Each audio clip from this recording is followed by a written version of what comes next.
42% reduction in red light violations and 100% reduction in red light related fatalities. So far, 10 states allow use of red light cameras, and more are on the way. Police hope that will force drivers to relearn a basic lesson. Red means stop. Cheryl Atkinson, CBS News, Washington. In California, Chelsea Clinton was released from Stanford University Hospital this morning. She was kept for observation overnight after complaining of stomach pains. The First Lady's office says it was just the flu, and daughter Chelsea Clinton's hospital stay was just, quote, a precaution. In the CBS News Worldwide Market Watch tonight, Old Hickory and new currency. The government today rolled out the new $20 bill featuring a happier-looking Andrew Jackson.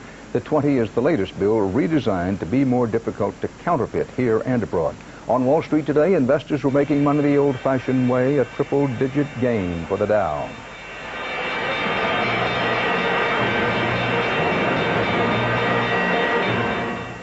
Overtones. With President Clinton set to visit China next month, the House has voted to ban future transfers of U.S. high technology to China. In the Senate, Republicans said they will investigate whether high-tech know-how already given to China, possibly involved with campaign contributions, jeopardized U.S. national security. More about this building story from CBS's Phil Jones.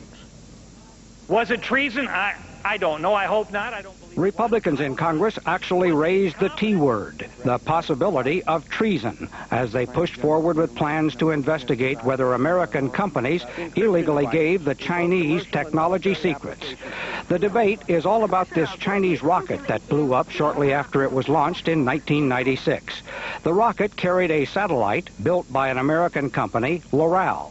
After the explosion, Loral and Hughes Electronics provided the Chinese government with analysis of what went wrong without first getting required Clinton administration approval. As it turns out, the head of Loral Corporation, Bernard Schwartz, was the single largest giver to Democrats in the last election. Today, Republicans were asking whether the information given to the Chinese was connected to Democratic campaign donations. Was our national security jeopardized because of these campaign contributions and because of this technology transfer? The Republican Senate leader, Trent Lott, also announced the appointment of a task force to determine whether national security has been compromised. Are you saying that you think that there is a possibility here of treason? I'm not saying that. I'm saying I don't know what happened. In letters to Republican leaders today, the White House said emphatically, national security has in no way been compromised. But members of Congress want to hear more than a White House assurance. Phil Jones, CBS News, Capitol Hill. Spreading labor unrest in Russia is threatening that country's fledgling democracy and fragile economy. Thousands of teachers and students marched through the streets of Moscow today, protesting conditions in Russia's education system. And in Siberia, striking coal miners are blocking 2 key rail lines, a move that could cripple the Russian economy. The Siberian miners are demanding months of overdue wages and vowing to take their job action nationwide tomorrow. Friends and family said a final farewell today to Frank Sinatra. 400 people packed the Beverly Hills Church for Sinatra's funeral mass. Actor Kirk Douglas told the mourners, quote, "Heaven will never be the same."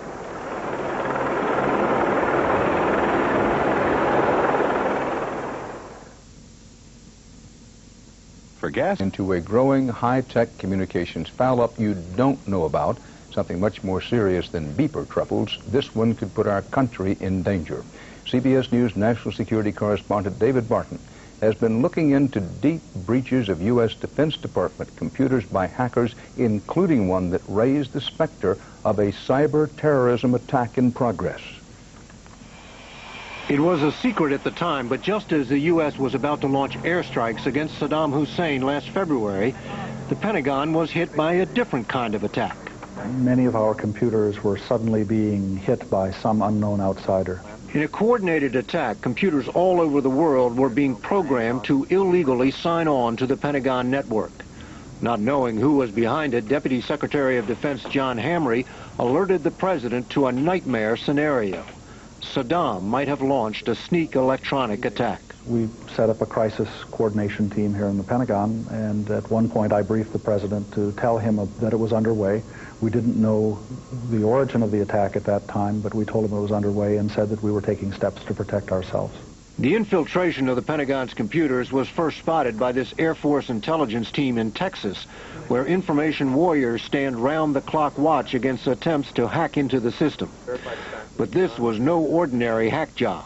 What made this different was the amount of computers they were going after.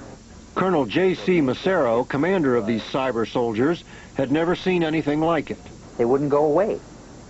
It kept happening and kept happening. They have you tied in knots? They had our pucker factors up there. There's no doubt about that. Bill Zane watched the attack unfold as it came through his internet relay station in Santa Rosa, California. They were attacking machines all over the world. They say at this point that we're in the order of 750 machines, ultimately. That they were attacking? That they have attacked, had attacked, yes. That they got into? That they got into. The machines were all unclassified. But for a military that uses computers to track every spare part and every soldier being sent to the Persian Gulf, an electronic attack can do more damage than enemy fire. That they were able to get into a computer that, for example, affected our schedules for airplanes to take off and what kind of cargo was on board, it could dramatically affect your ability to mobilize. The FBI was brought in, but it took weeks to trace the attack back to, of all places, the California wine country, and 2 11th graders at this high school. It's pretty frustrating that 2 16-year-old kids can put us through such enormous efforts to protect our systems.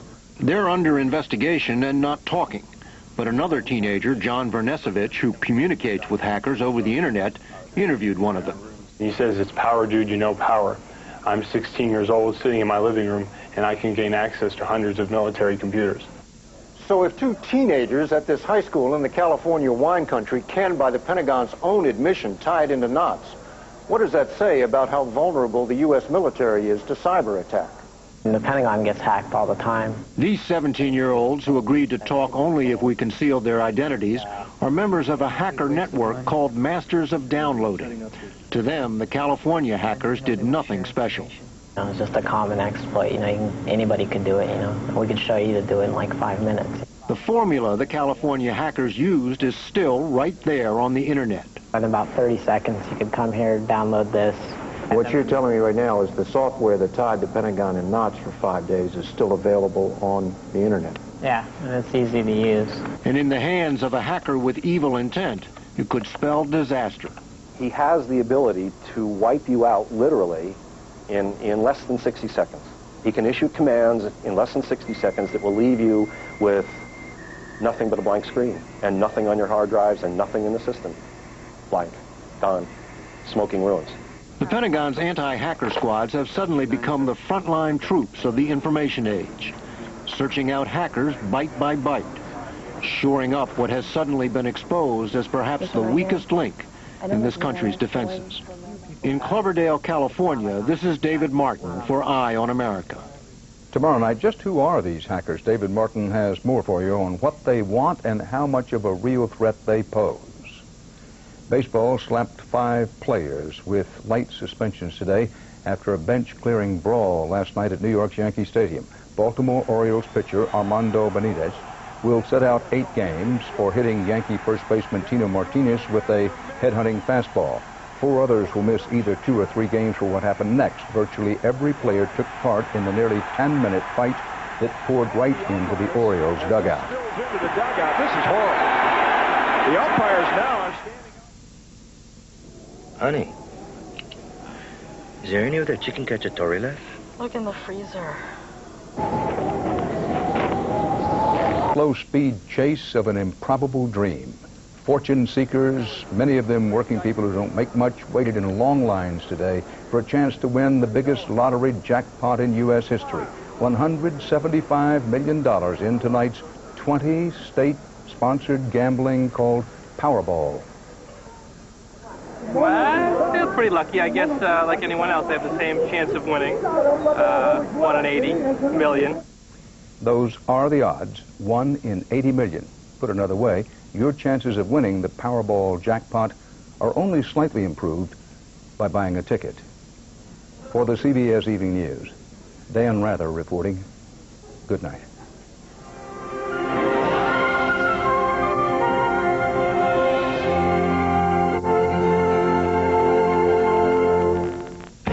Mexico's raging forest fires. Last week, we told you about how the fires were sending choking smoke north to America's cities. Tomorrow, for the first time ever, we'll take you inside an ancient Mexican